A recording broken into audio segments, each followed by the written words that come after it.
नमस्कार दोस्तों, स्वागत करती हूँ एक बार फिर से शारदा क्लासेस सीकर में। आज के वीडियो में हम देखेंगे जो 500 सामान्य विज्ञान के प्रश्न उत्तर की जो सीरीज चल रही थी उसका पार्ट सेकंड। पहले पार्ट में हमने देखा था भौतिक विज्ञान से बनने वाले जितने भी इम्पोर्टेंट क्वेश्चंस थे उन सारे क्वेश्चंस को देख लिया था। आज के पार्ट में हम रसायन विज्ञान से बनने वाले सारे इम्पोर्टेंट क्वेश्चंस देखेंगे जो कभी ना कभी किसी न किसी एग्जाम में ज़रूर आए हुए हैं। ये वीडियोज आपके लिए रेलवे, एसएससी और बाकी स्टेट पीसीएस के जितने भी एग्ज़ाम्स होते हैं हर एग्ज़ाम के लिए बहुत इंपॉर्टेंट है। राजस्थान पुलिस हो गया या राजस्थान के किसी भी स्टेट के कोई भी एग्ज़ाम होते हैं तो जनरल साइंस जिसका पार्ट रहता है तो उसमें ये क्वेश्चन आपके लिए इम्पोर्टेंट होने वाले हैं। आगे बढ़ने से पहले एक रिक्वेस्ट आपसे, अगर अभी आपने चैनल को सब्सक्राइब नहीं किया है तो प्लीज़ पहले चैनल को सब्सक्राइब कर दीजिए और बेल आइकन को ज़रूर प्रेस कर लीजिए। बेल आइकन प्रेस करने से जैसे ही मैं कोई वीडियो अपलोड करूँगी आपके पास सबसे पहले नोटिफिकेशन पहुँच जाएगा। तो अब हम चलते हैं आज के वीडियो की तरफ और आज के वीडियो में हम क्वेश्चन देखेंगे रसायन विज्ञान से रिलेटेड इम्पोर्टेंट क्वेश्चंस। पहला क्वेश्चन हमारे पास हो जाएगा, कौन सा पदार्थ प्रकृति में तीनों अवस्थाओं ठोस, द्रव्य एवं गैस में पाया जाता है? तो ये हो जाएगा H2O। विश्व का प्रत्येक पदार्थ अत्यंत सूक्ष्म कणों से मिलकर बना होता है। यह सबसे पहले किसने कहा था? तो कणाद ने कहा था। परमाणु में कौन से मूल कण समान संख्या में स्थित होते हैं? तो इलेक्ट्रॉन और प्रोटॉन है, इन दोनों की संख्या हर परमाणु में एक समान होती है। सबसे पहले इलेक्ट्रॉन के आवेश का सफलतापूर्वक निर्धारण किसने किया था? तो ये किया था मिलीकन ने। रदरफोर्ड ने प्रकीर्णन परीक्षण में ने किसकी मौजूदगी को सिद्ध किया था? तो परमाणु में न्यूक्लियस की मौजूदगी को सिद्ध किया था। इलेक्ट्रॉन के तरंग प्रकृति की खोज सर्वप्रथम किसने की थी? तो ये की थी डी ब्रोगली ने। नेक्स्ट हो जाएगा, डाल्टन के परमाणु सिद्धांत के अनुसार कौन सा सबसे छोटा कण स्वतंत्र रूप से रह सकता है? तो वो है परमाणु। किस न्यूक्लियर कण में कोई द्रव्यमान और कोई आवेश नहीं होता है किंतु परचक्रण होता है? तो ये होता है न्यूट्रॉन में। न्यूट्रॉन का ना कोई आवेश होता है और ना ही कोई द्रव्यमान होता है। जिस तत्व के परमाणु में 2 प्रोटॉन, 2 न्यूट्रॉन और 2 ही इलेक्ट्रॉन हो तो उस तत्व का द्रव्यमान कितना हो जाएगा? तो उसका द्रव्यमान हो जाएगा 4।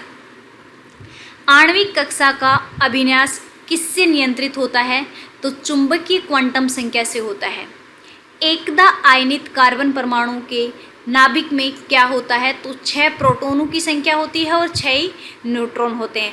अगर आपको स्पीड थोड़ी सी तेज़, वैसे तो रिवीजन वीडियो है आपके लिए तो स्पीड तेज़ नहीं लग रही होगी, बट फिर भी अगर किसी को लग रही है तो आप यूट्यूब की सेटिंग में जाके आप अपने वीडियो की क्वालिटी जो स्पीड है उसको थोड़ी सी कम कर लीजिएगा। 2 इलेक्ट्रॉन एक ही कक्ष में होते हैं तो उनमें क्या पाया जाता है? तो उनमें विपरीत चक्रण पाया जाता है। कार्बन का परमाणु क्रमांक 6 है और परमाणु भार 12 है तो उसके नाभिक में कितने प्रोटॉन होंगे? तो अगर परमाणु क्रमांक 6 है तो उसकी प्रोटॉन भी कितने होंगे? 6 ही होंगे। नेक्स्ट है, अल्फा और बीटा किरणों की खोज किसने की थी? तो रदरफोर्ड ने की थी। नाभिक से निकलने वाले विकिरणों में किसकी वेदन क्षमता सर्वाधिक ज़्यादा होती है? तो गामा किरणों की वेदन क्षमता होती है वो सबसे ज़्यादा होती है। समस्त रेडियो सक्रिय पदार्थ क्षय होने के पश्चात किस में अत्यंत रूप से बदला जाता है? तो वो बदल जाते हैं शीशे में। किस रेडियो एक्टिव तत्व का नाम उसके खोजकर्ता के देश के नाम पे रखा गया था? खोजकर्ता के नाम पे तो रखा ही जाता है लेकिन जिनके देश के नाम पे रखा गया था वो है पोलोनियम। यूरेनियम विखंडन की सतत प्रक्रिया को जारी रखने के लिए किस कण की ज़रूरत होती है? तो वो होती है न्यूट्रॉन की। किस प्रकार की अभिक्रिया से सबसे अधिक हानिकारक विकिरण पैदा होती है? तो वो होती है विखंडन अभिक्रिया से। किसी भी तत्व के समस्थानिकों के बीच अंतर किनकी भिन्न संख्या की उपस्थिति के कारण होते हैं? तो वो होते हैं न्यूट्रॉन की। चट्टानों की आयु ज्ञात करने के लिए रेडियो एक्टिव आयु अंकन में किस समस्थानिक का उपयोग किया जाता है? तो वो किया जाता है यूरेनियम का। रक्त कैंसर को नियंत्रित करने के लिए उपयोग किया जाने वाला रेडियो आइसोटोप कौन सा होता है, तो वो होता है कोबाल्ट 60। ये बहुत इंपॉर्टेंट क्वेश्चन है, ये क्वेश्चन कई बार एग्जाम में आया गया क्वेश्चन है। विद्युत धनात्मक तत्वों से संयोग करने की क्रिया को क्या कहा जाता है, तो अवकरण कहा जाता है। कौन सा पदार्थ ऑक्सीकारक एवं अवकारक दोनों की तरह प्रयोग किया जाता है, तो सोडियम नाइट्रेट।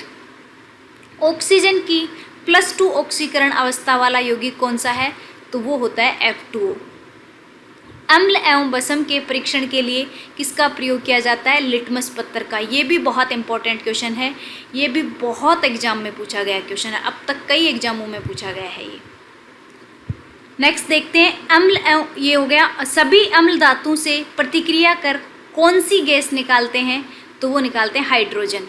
किसी एक सामान्य व्यक्ति के रक्त का pH स्तर कितना होता है, तो ये भी बहुत इंपॉर्टेंट क्वेश्चन है। 7.35 से लेके 7.45 तक होता है। हाइड्रोजन सभी अम्लों का एक आवश्यक अवयव है, यह सर्वप्रथम किसने कहा था, तो ये डेवी ने कहा था। वास्तविक गैस किन परिस्थितियों में आदर्श गैस का व्यवहार करती है, तो निम्न दाब और उच्च ताप पर ये आदर्श गैस की तरह व्यवहार करती है। नेक्स्ट देखते हैं, किसी गैस का अणुभार उसके वाष्प घनत्व का कितना होता है, तो उसका दुगुना हो जाता है। ताप एवं दबाव की समान अवस्थाओं में विभिन्न गैसों के समान आयतन में किसकी संख्या समान होती है, तो अणु की संख्या समान होती है। सल्फ्यूरिक अम्ल के निर्माण विधि में पीटी उत्प्रेरक के लिए कौन सा पदार्थ विष का कार्य करता है, तो आर्सेनिक सल्फाइड। कौन सा पदार्थ अमोनिया की हैबर विधि में आयरन Fe उत्प्रेरक के लिए निरोधक का कार्य करता है, तो वो करता है CO। कौन सा एंजाइम ग्लूकोज को अल्कोहल में परिवर्तित करता है, तो वो करता है जाइमेस।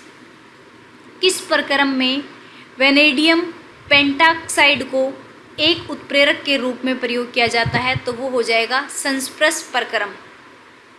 सुरक्षा की दृष्टि से खाना पकाने वाली LPG गैस सिलेंडर में क्या भरकर गैस को गंधायुक्त बनाया जाता है, तो मरकैप्टन। ये भी काफ़ी इंपॉर्टेंट क्वेश्चन है, कई बार आया हुआ क्वेश्चन है। LPG में कौन सी गैस मुख्य रूप से होती है, तो ब्यूटेन गैस होती है।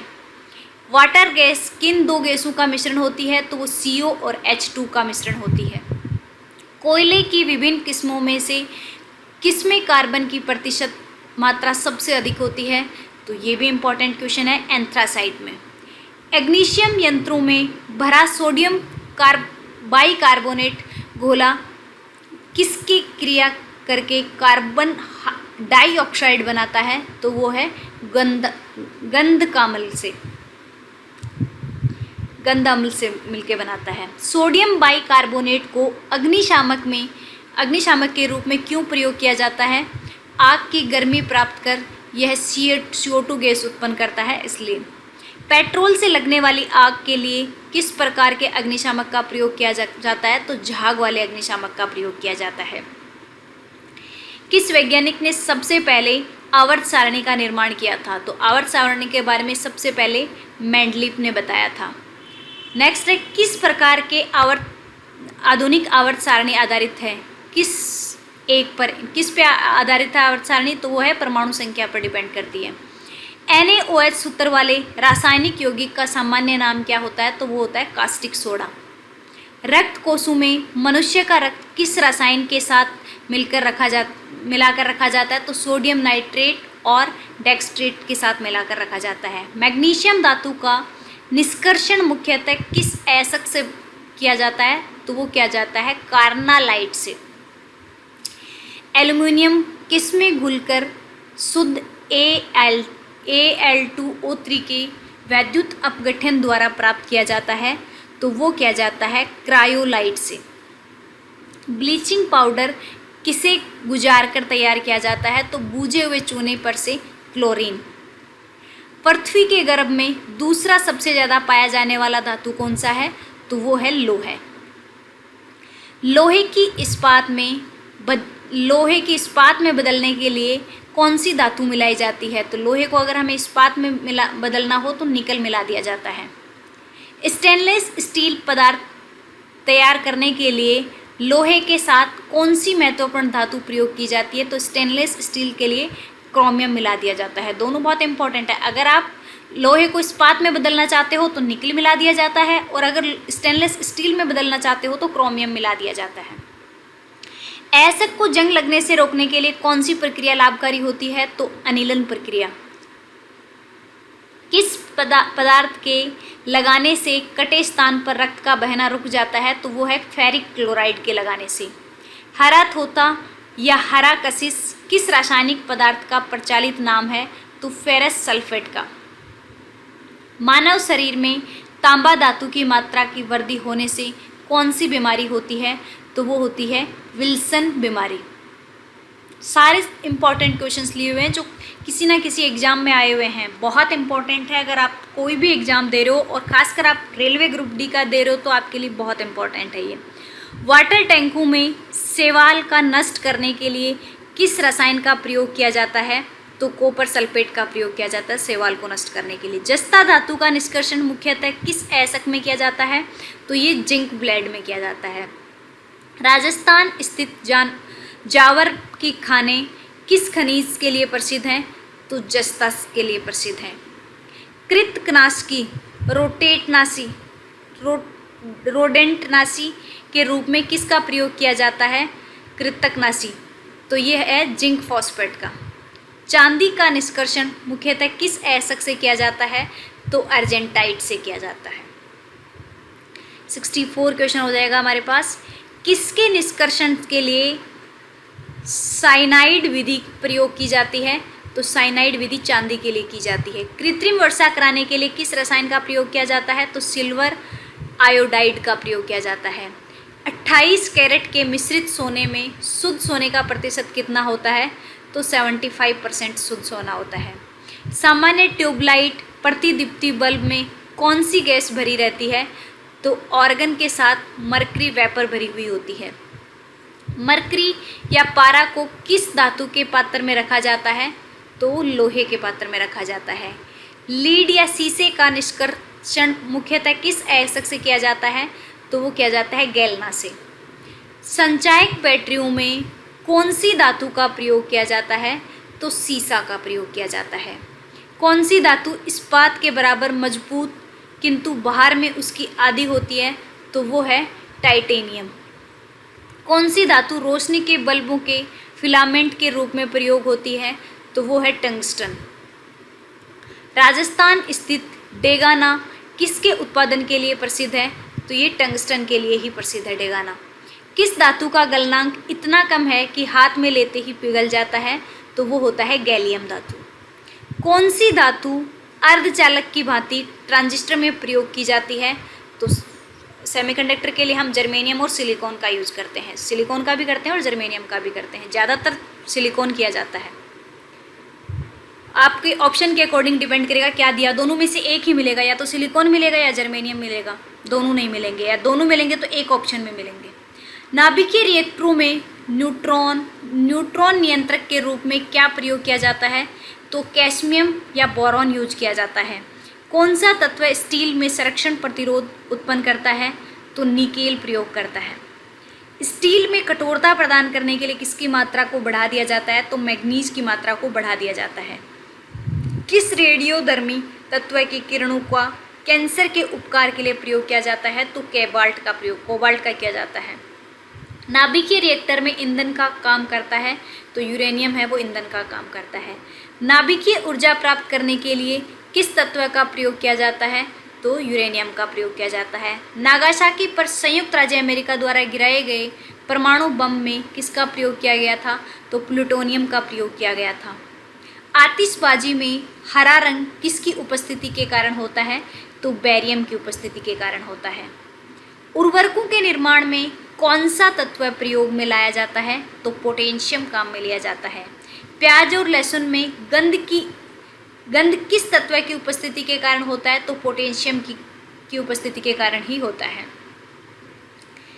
नेक्स्ट देखते हैं, एक रेडियोधर्मी तत्व किसके भारतवर्ष में बड़े भंडार हैं? एक रेडियोधर्मी तत्व है जिसके भारतवर्ष में बहुत बड़े भंडार हैं, तो वो है थोरियम। थोरियम के बहुत बड़े भंडार हैं। किस धातु को प्राप्त करने हेतु बॉक्साइड ऐसक है? तो एल्यूमिनियम को प्राप्त करने के लिए। फिटकरी फिटकरी एलुम गलने पानी एल्युमिनियम गंदले पानी को किस प्रक्रिया द्वारा स्वच्छ करती है? तो स्कंदन प्रक्रिया के द्वारा। फिटकरी है वो स्कंदन प्रक्रिया के द्वारा गंदे पानी को स्वच्छ करती है। माणिक्य और नीलम रासायनिक रूप से कैसे जाने जाते हैं? तो एल्युमिनियम ऑक्साइड। किससे जाना जाता है? एल्युमिनियम ऑक्साइड को। फोटोग्राफी में कौन सा रासायनिक यौगिक प्रयोग किया जाता है? तो सिल्वर ब्रोमाइड प्रयोग किया जाता है। विद्युत तापी साधन के लिए तापी घटक बनाने के लिए जिस मिश्र धातु का प्रयोग किया जाता है वह कौन सी है? तो वो है नाइक्रोम। स्टेनलेस स्टील में कौन से तत्व सम्मिलित होते हैं? तो लोहा, क्रोमियम और कार्बन होते हैं। ऑडियो और वीडियो टेप पर कौन सा रासायनिक पदार्थ का लेप होता है? तो वो आयरन ऑक्साइड का होता है। किसी बिजली की इस्त्री को गर्म करने के लिए किस धातु का प्रयोग किया जाता है? तो नाइक्रोम का प्रयोग किया जाता है। किस धातु से बनाया गया मिश्र धातु हवाई जहाज तथा रेल के डिब्बों में पुर्जे बनाने के काम में लिया जाता है? तो एल्युमिनियम का। कौन सा तत्व सबसे पहले कृत्रिम रूप से उत्पादित किया गया था? तो प्लूटोनियम किया गया था। यूरेनियम के रेडियो एक्टिव विद्युतन के फलस्वरूप अंततः क्या बनता है? तो लास्ट में सीसा बन जाता है। नेक्स्ट हो जाएगा पीतल किसकी मौजूदगी में निरंतर रहने से वायु में रंगहीन हो जाता है? तो हाइड्रोजन सल्फाइड की वजह से। माणिक का लाल रंग किसकी मौजूदगी के कारण होता है? तो क्रोमियम ऑक्साइड की वजह से। पायरेक्स कांच को अधिक सामर्थ्य बनाने के लिए क्या उत्तरदायी है? तो बोरेक्स उत्तरदायी है। कांच परबलित प्लास्टिक बनाने के लिए किस प्रकार के कांच का प्रयोग किया जाता है? तो पायरेक्स कांच का प्रयोग किया जाता है। फोटोक्रोमेटिक कांच में किसकी उपस्थिति के कारण काला रंग गहरा रंग होने का गुण होता है? तो रजत ब्रोमाइड का। किस तत्व को रासायनिक विज्ञान में अवारा तत्व की संज्ञा दी गई है? तो हाइड्रोजन को दी गई है अवारा तत्व की संज्ञा। कौन सा तत्व ब्रह्मांड में सर्वाधिक मात्रा में उपलब्ध है? हाइड्रोजन ही है सबसे ज़्यादा। सामान्यतः निम्न में से किसे भविष्य का ईंधन भी कहा गया है? तो ये भी हाइड्रोजन को कहा गया है। वनस्पति घी के निर्माण में कौन सी गैस प्रयुक्त होती है? तो वो भी हाइड्रोजन होती है। खाना पकाने के तेल को किस प्रक्रिया द्वारा वनस्पति घी में परिवर्तित किया जाता है? तो हाइड्रोजनीकरण करके। जल एक अच्छा विलायक है, यह किसके उच्च होने के कारण होता है? तो जल का पैरावैद्युतांक स्थिरांक है वो अगर हाई होगा तब। विश्व के लगभग कितने प्रतिशत भूभाग पर जल है? तो 71% पे जल है। समुद्री जल से शुद्ध जल किस प्रक्रिया द्वारा प्राप्त किया जाता है? तो आसवन विधि द्वारा। एक नाभिकीय रिएक्टर में भारी जल का क्या कार्य होता है? तो न्यूट्रॉन की गति को कम करना। हाइड्रोजन के साथ सबसे अधिक यौगिक किस तत्व द्वारा बनाए जाते हैं? तो कार्बन के द्वारा बनाए जाते हैं। भारी मशीनों में स्नेहक या लुब्रिकेंट्स के रूप में किस पदार्थ का प्रयोग किया जाता है? तो वो किया जाता है ग्रेफाइट का। हीरे का जवाहरात के रूप में उपयोग उसके किस गुण पर डिपेंड करता है? तो अपवर्तनांक पे। किसकी उपस्थिति के कारण चूने का पानी वायु में रखने पर दूधिया हो जाता है? तो कार्बन डाइऑक्साइड की वजह से। बियर को भंडारित करने से पहले उसमें कौन सी गैस मिलाई जाती है? तो CO2 गैस मिलाई जाती है। मृदु पेयों में दाब के अंतर्गत गैसों में से कौन सी उपस्थित होती है? तो वो CO2 गैस उपस्थित होती है। नेक्स्ट है गैसों के निम्न समूह में से कौन सा हरित गृह प्रभाव में योगदान करता है? तो कार्बन मोनोऑक्साइड करता है। ट्रांजिस्टर बनाने में आमतौर पे किसका प्रयोग किया जाता है? तो हमने अभी देखा था जर्मेनियम का और सिलिकॉन का किया जाता है। विभिन्न प्रकार के कांच निर्माण में किसका प्रयुक्त होने वाला मुख्य घटक कौन सा होता है? तो वो होता है सिलिका। फ्लैश बल्बों में किसके वायुमंडल में मैग्नीशियम का तार रखा जाता है? तो नाइट्रोजन में। बढ़ते हुए पौधों को किस तत्व की सबसे अधिक मात्रा की आवश्यकता होती है? तो नाइट्रोजन की होती है। आकाश में बिजली चमकने पर कौन सी गैस उत्पन्न होती है? तो वो NO गैस उपस्थित होती है, नाइट्रोजन ऑक्साइड। प्रकाश रासायनिक धूम कोहरे बनाने के समय निम्न में से कौन सा एक गैस उत्पन्न करती है? तो वो नाइट्रोजन ऑक्साइड उत्पन्न करती है। हैबर विधि द्वारा औद्योगिक पैमाने पर किसका उत्पादन किया जाता है? तो अमोनिया का उत्पादन किया जाता है। हैबर विधि द्वारा अमोनिया के उत्पादन में किस उत्प्रेरक का उपयोग किया जाता है? तो लोहे का उपयोग किया जाता है। नेक्स्ट है, गोताखोर सांस लेने के लिए किन गैसों के मिश्रणों का प्रयोग करते हैं? तो ऑक्सीजन और हीलियम का प्रयोग करते हैं। सुपरसोनिक वायुयान समतापमंडल में किस पदार्थ विसर्जित करते हैं? तो ये करते हैं NOx का। नेक्स्ट है, वायुमंडल में कौन सी गैस पराबैंगनी किरणों का अवशोषण करती है? तो वो करती है ओजोन गैस। पृथ्वी की सतह के ऊपर ओजोन परत किससे बचाव प्रदान करती है? तो पराबैंगनी किरणों से बचाती है ये। गंधक के कितने परमाणु आपस में जुड़कर गंधक की वलय जैसी संरचना बनाते हैं? तो वो हैं 8। नेक्स्ट है, वायु में किसकी अधिकता होने पर पेड़ों की पत्तियां काली होकर गिर जाती है? तो SO2 की अधिकता होने से। शर्करा और सल्फ्यूरिक अम्ल की अभिक्रिया से कौन सा शुद्ध रूप में प्राप्त होता है? तो वो होता है कार्बन। कौन सा हैलोजोन तत्व जीनोन के साथ मिलकर अधिकतम यौगिक बनाता है? तो वो बनाता है फ्लोरीन। किस हैलोजोन सदस्य का उपयोग कीटाणुनाशक के रूप में होता है? तो क्लोरीन का होता है। वायुयानों के टायरों में भरने के लिए किस गैस का प्रयोग किया जाता है? तो हीलियम गैस का प्रयोग किया जाता है। हीलियम को छोड़कर अन्य सभी अक्रिय गैसों की बाह्य कक्षा में कितने इलेक्ट्रॉन होते हैं? तो 18 इलेक्ट्रॉन होते हैं। एक विद्युत बल्ब के जीवन को बढ़ाने के लिए सामान्यतः उसे किससे भरा जाता है? तो ऑर्गन गैस से भरा जाता है। तो ये सारे थे केमिस्ट्री से बनने वाले सारे इम्पॉर्टेंट क्वेश्चंस थे। नेक्स्ट वीडियो में हम देखेंगे जीव विज्ञान से बनने वाले सारे के सारे इम्पॉर्टेंट क्वेश्चन और उनके साथ हमारे 500 सीरीज की जो 500 क्वेश्चंस की जो सीरीज चल रही है वो भी कंप्लीट हो जाएगी। तो अगर वीडियो अच्छा लगा हो तो प्लीज़ चैनल को सब्सक्राइब ज़रूर करके जाना। चैनल को अगर आपको अच्छा लगे वीडियो तो लाइक और कमेंट भी करके बता सकते हो। कोई भी सुझाव दे सकते हो आप हमें अगर कुछ चेंज करवाना हो तो। इसके अलावा अगर आप इसकी PDF चाहिए या और तरह के नोट्स, हर एग्ज़ाम से रिलेटेड नोट्स और अपडेट मैं शारदा क्लासेस टेलीग्राम चैनल पे, फेसबुक पेज और इंस्टाग्राम पे भी अपलोड करती रहती हूँ। जिन टॉपिक्स पे मैं वीडियो नहीं बना पाती हूँ इनके मैं नोट्स डायरेक्ट अपलोड करती रहती हूँ, तो आप टेलीग्राम चैनल को ज़रूर ज्वाइन कर लें। Thank you so much friends watching this video.